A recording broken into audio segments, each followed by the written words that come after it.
Assalamualaikum warahmatullahi wabarakatuh.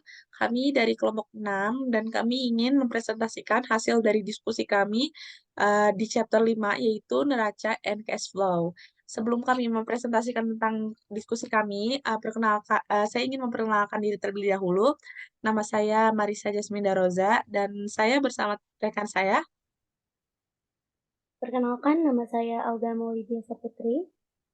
Ya, dan sebelum kami lanjut ke presentasi kami kali ini, saya dan teman saya ingin berterima kasih kepada Bapak Sparta selaku dosen akuntansi keuangan menengah yang telah memberikan tugas ini. Baik, mungkin bisa dilanjut ke pembahasan soal ya, Kak Marisa. Ya, Ya, jadi di sini di soal pertama itu ada exercise 5.9. Nah, ini itu ada current asset dan current liabilities. Jadi, di sini itu, bentar.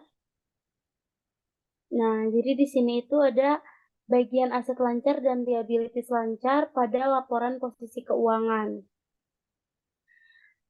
dari Jin Liu Ltd. Nah, di sini ada datanya ya teman-teman.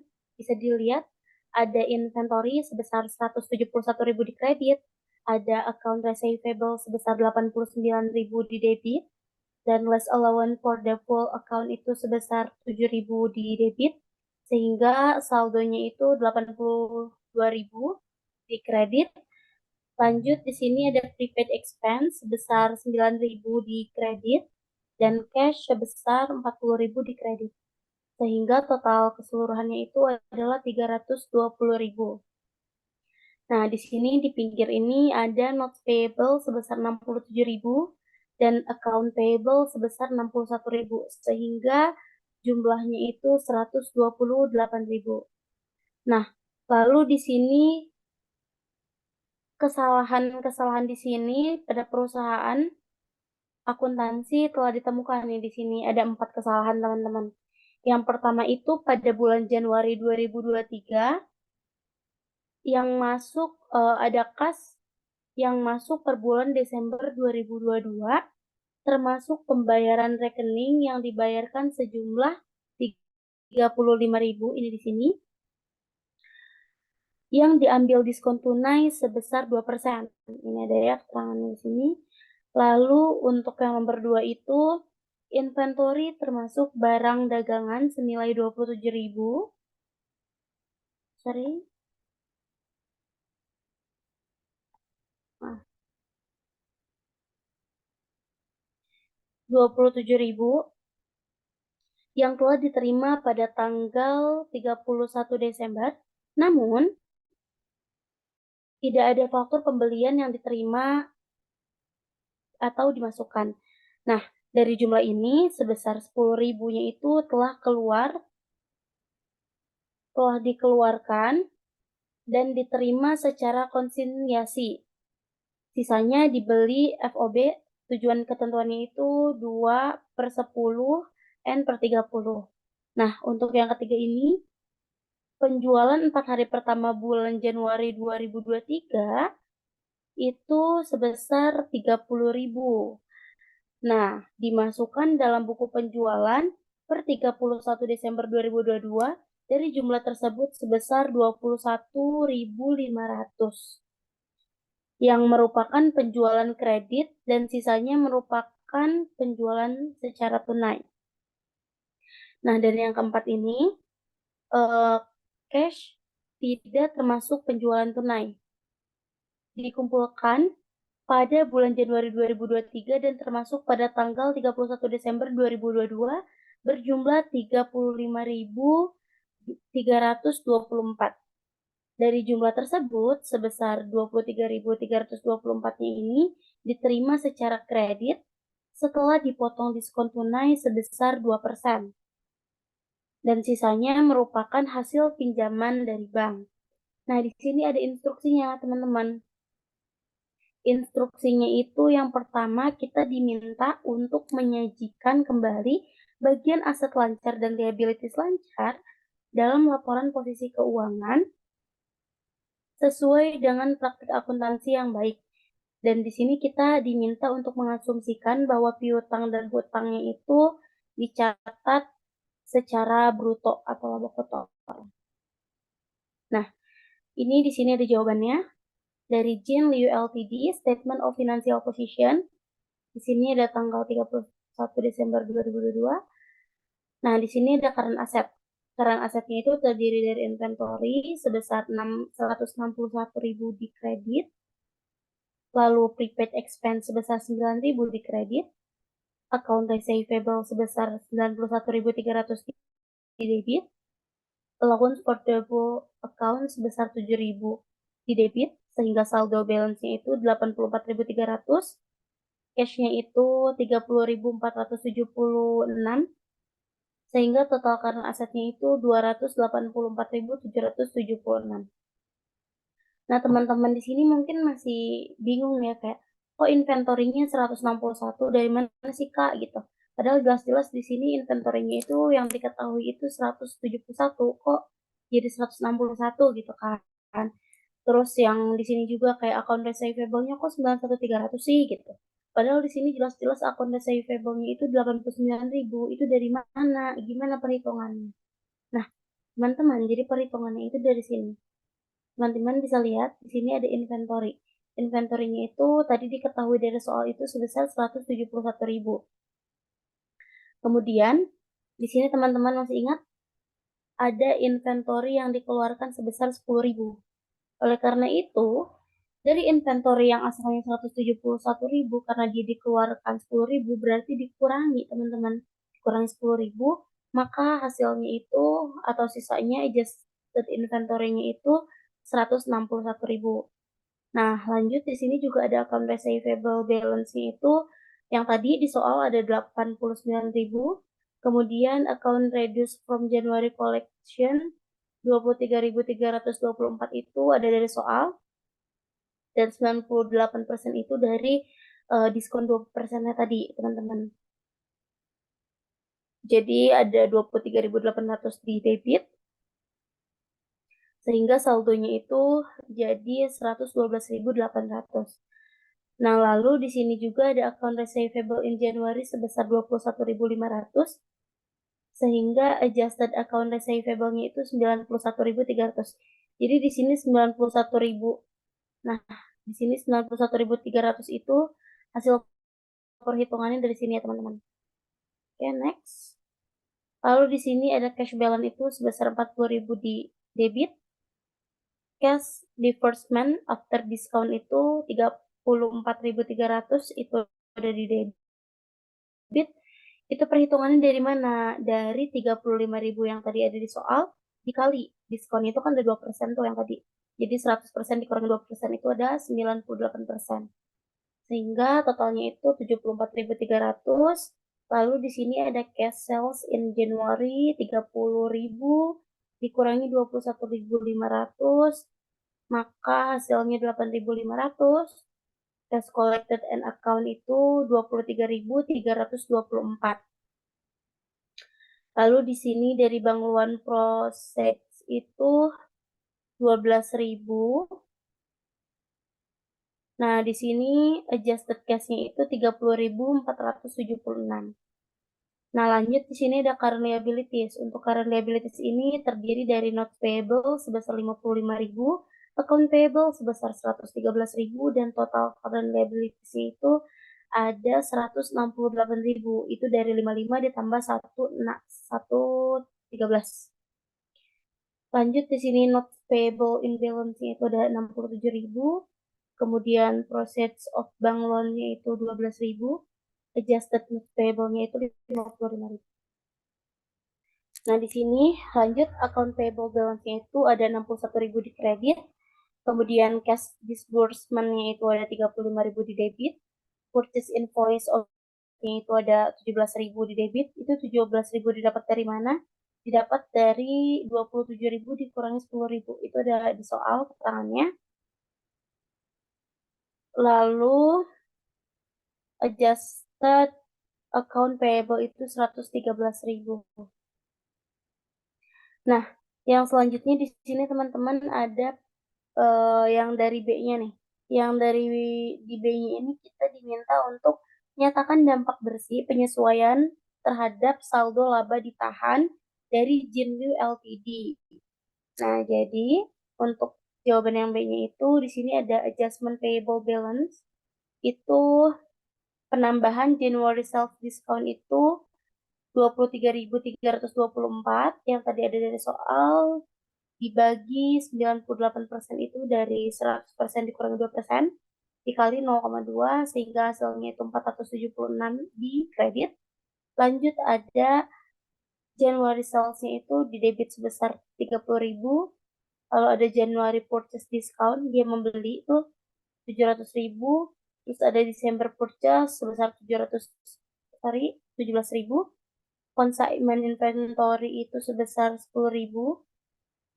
Maka balance-nya itu sebesar 57.700 dan change decrease to return earnings-nya itu sebesar 57.224 di kredit.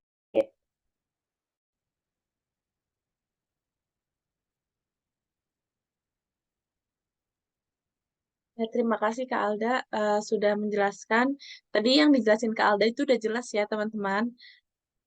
Jadi di sini aku mau ngejelasin yang tentang E5.16 itu yang preparation of a statement of cash flow. Nah, di sini tuh udah ada nih data-datanya kan, kayak data-data aset, land, equipment, aset equity, dan liabilities di Desember tahun 2021 sama tahun 2022. Ini ada perbandingannya nih, yaitu naik atau turun, increase atau decrease gitu. Jadi bisa dilihat ya teman-teman ini datanya. Terus di sini juga ada additional information atau informasi tambahan. Di sini itu ada net income. Net income-nya itu untuk 2022 itu ada 105.000. Terus habis itu cash dividennya ada 40.000. Terus bonds payable-nya juga ada 50.000. Nah, instruction-nya itu ngapain? Instruction-nya itu disuruh prepare a statement of cash flow for 2022. Disuruh menyiapkan statement of cash flow.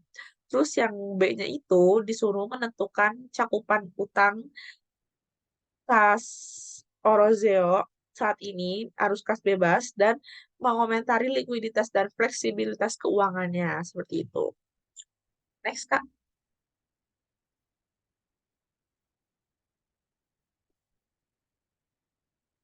Nah, di sini itu ada statement cash flow-nya ya, teman-teman. Jadi di sini ada cash flow operating dibagi tiga. Ada operating, investing, sama financing.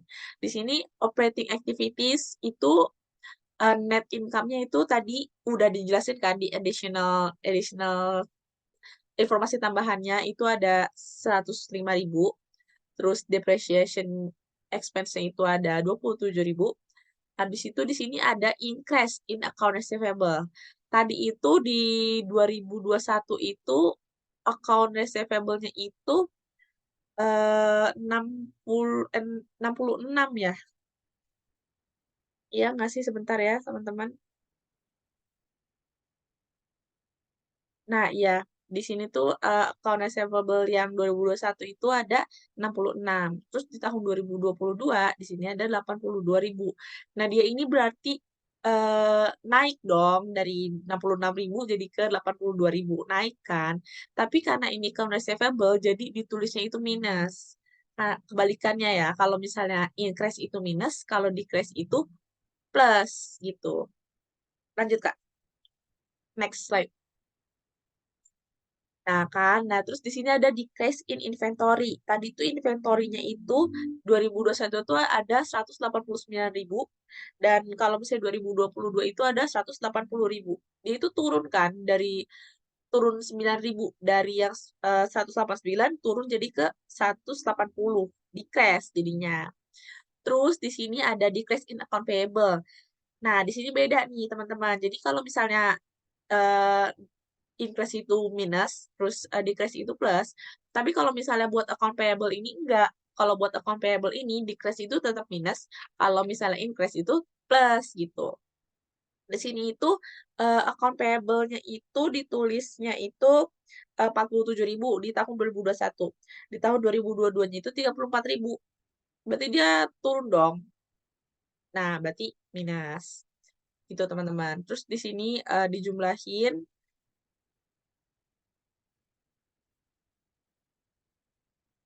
Bentar ya, teman-teman. Nah, di sini tuh hasilnya itu 7.000. Terus net cash flow from operating activities itu 112.000. Itu dapat dari mana? Itu dari 105 ditambah sama 7.000. Jadi hasilnya 112.000. Lanjut ke cash flow for investing activities. Nah, investing itu tuh apa aja sih? Investing itu ada land, ada equipment, gitu-gitu. Pokoknya kalau misalnya land, equipment itu masuknya ke investing. Nah, di sini tuh ada sales proceed of land. Nah, landnya itu kan tadi 2021 itu kan 110, terus 2022 itu 71 kan.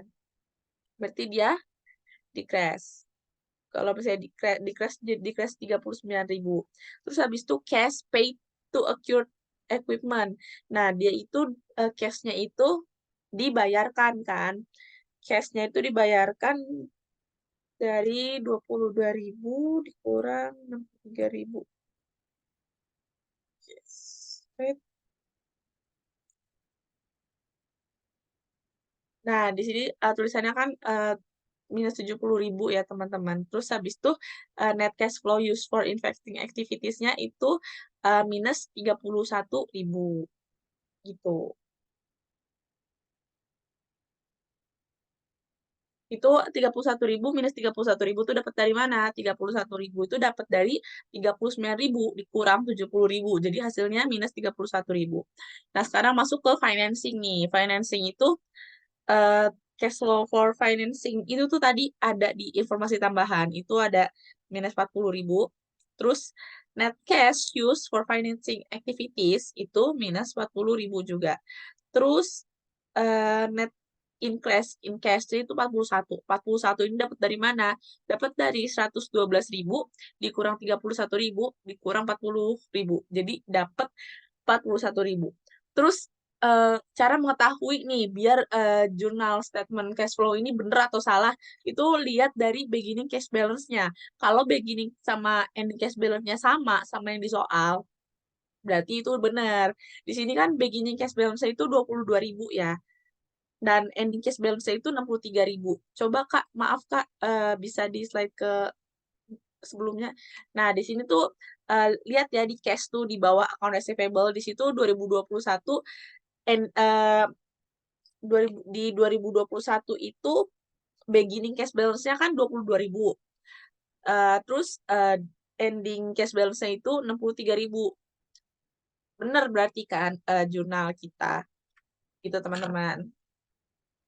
Ngerti ya? Nah, di sini ada yang B. Yang B itu ada dia itu kan disuruh bentar. Dia itu disuruh menentukan cakupan utang Orozeos. Terus abis itu mengomentari likuiditas dan fleksibilitas. Ya, lanjut Kak. Nah, di sini udah aku jabarin ya teman-teman. Jadi kewajiban lancar rata-ratanya itu 34.000 ditambah 47.000 dibagi 2. Jadi hasilnya 40.500. Nah, di sini udah jelasin juga cakupan uang tunai saat ini, arus kas dari operasi dibagi rata-rata kewajiban lancar. 112.000 dibagi 40.500 sama dengan 2,77 kali.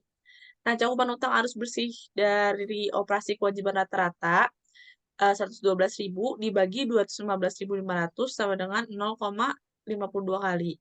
Arus kas bebasnya kas bersih dari operasi minus kas bersih yang digunakan untuk aktivitas investasi sama dengan 112.000 dikurang 31.000 sama dengan 81.000. Next. Nah, di sini itu ada penjelasannya ya kan. Tadi disuruh disuruh mengomentari likuiditas dan fleksibilitas. Jadi ini komen komentar aku sama teman aku yang yang udah didiskusikan ya. Jadi kalian bisa baca sendiri ya ini. Soalnya lumayan panjang. Lanjut Kak ke soal selanjutnya. Nah, di sini ada P56. Di sini tuh disuruh preparation of a statement cash flow and statement of financial position. Di sini udah ada iniannya ya, statement financial positionnya, tuh investment berapa, predicate berapa, gitu-gitu. Nah, di sini ada eh, di sini tuh ada informasi tambahan juga nih. Di sini yang pertama itu Lansbury menjual sebagian portofolio investasinya seharga 15.000. Nah, transaksi ini menghasilkan keuntungan sebesar 3.400 bagi perusahaan. Terus habis itu perusahaan mengklasifikasikan investasinya sebagai ekuitas non perdagangan. Terus yang kedua itu ada sebidang tanah dibeli seharga 18.000 per tunai. Yang ketiga itu wesel bayar jangka panjang sejumlah 16.000 dihentikan sebelum jatuh jatuh tempo dengan membayar 16.000 uang tunai. Terus tambahan saham biasa dinilai 20.000 diterbitkan pada nilai par. Habis itu dividen sejumlah 8.200 diumumkan dan dibayarkan kepada pemegang saham. Habis itu laba bersih untuk tahun 2022 adalah 32.000 setelah memperhitungkan penyusutan sebesar 11.000. Habis itu tanah dibeli melalui penerbitan obligasi senilai 30.000. Dan yang terakhir itu nomor 8 pada tanggal 31 Desember 2022 kas adalah 32.000. Tapi piutang usahanya 41.600 dan utang usaha tetapnya itu ada 30.000. Nah, disuruh ngapain nih? Disuruh prepare statement cash flow, terus abis itu prepare statement of financial position pada Desember 31, sama yang how might the statement cash flow help the user of financial statement compute free cash flow and to cash flow ratio. Itu. Lanjut, Kak. Nah, di sini udah ada jawaban iniannya ya, statement of cash flow-nya ya. Sebentar. Di sini ada net income. Net income-nya itu tadi 32.000, terus abis itu adjustment to reconcile net income-nya itu 11.000. Itu tuh tadi ada di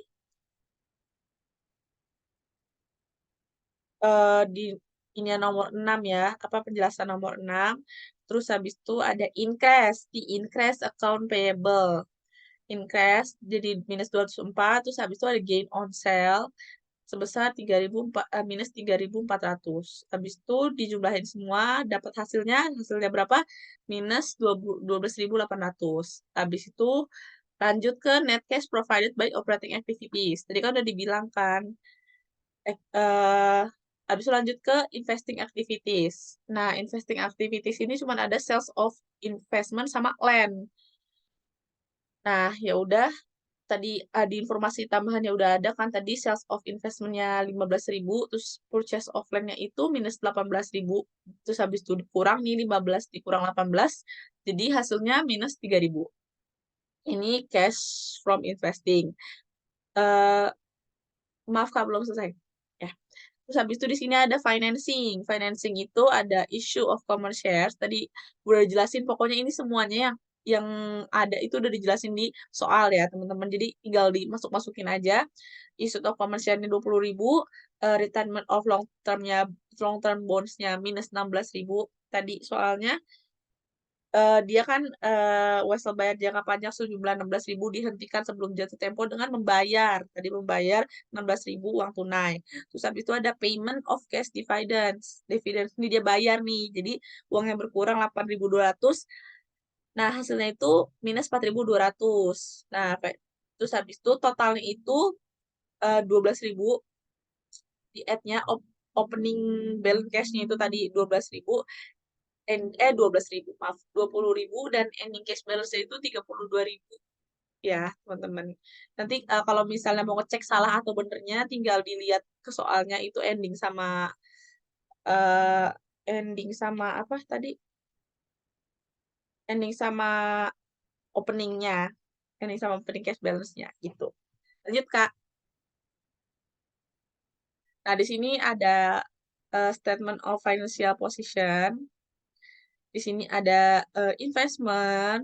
Nah, investmentnya itu ya ini udah aku jelasin ya teman-teman. Jadi di sini udah aku masukin caranya kenapa bisa dapet angka segitu, udah aku masuk-masukin, ini aku sama teman-teman aku udah masukin rumus-rumusnya. Jadi bisa dilihat sendiri ya investment itu kenapa bisa dapat 20.400, plan aset itu kenapa bisa dapat 70.000, itu dapat dari tadi udah dijelasin ya di soal, habis itu nanti ditambahin semua nih, investment, plan aset, cash, account receivable, cash, ditambahin jadi dapat hasilnya 25.200. Ya gitu. Oke. Nah, di sini yang terakhir, jawaban yang terakhir, ini udah aku ini juga ya, udah aku diskusin sama teman-teman, sama teman aku. Jadi laporan arus kas itu fungsinya itu membantu pengguna untuk mengetahui sumber dan kegunaan kas. Mengetahui laba akuntansi saja tuh nggak cukup. Jadi belum tentu itu dapat memberikan gambaran jelas mengenai kas likuid yang dimiliki perusahaan. Hanya laporan arus kas yang menunjukkan bagaimana uang tunai tersebut dibeli ke perusahaan dan investasi apa yang dilakukan. Itu.